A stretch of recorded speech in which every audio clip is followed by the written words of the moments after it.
Hello friends, আজকে আমি একটা নতুন ভিডিও নিয়ে এসেছি। এটা আমাদের কৃষ্ণনগরের মা শ্মশানে কালী।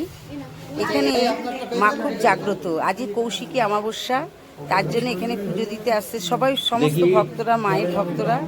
আমিও গেছি এখানে বেড়াতে। সবাই জানেন আজকে হলো কৌশিকী অমাবস্যা। এই কৌশিকী অমাবস্যায় বামাখ্যাপা প্রথম মায়ের দর্শন পেয়েছিলেন। তার জন্য এই আজকের অমাবস্যাটা খুব জাগ্রত অমাবস্যা। তাই আমরা সবাই মিলে এসেছি এখানে পুজো দিতে। পুরো জায়গাটা দেখাবো এই মন্দিরের। এখানে ভোলানাথের মন্দিরটা খুব সুন্দর লাগছে। ভোলানাথের খুব সুন্দর করে ইয়ে করা, এই যে নন্দী,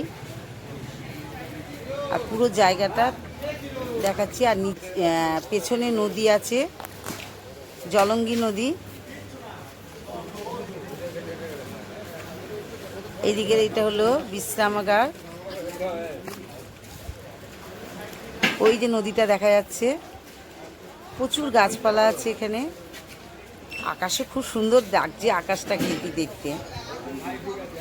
এই যে মন্দিরে এইটা সামনেটা মন্দির। ওই সিঁড়ি দিয়ে উঠে যেতে হবে।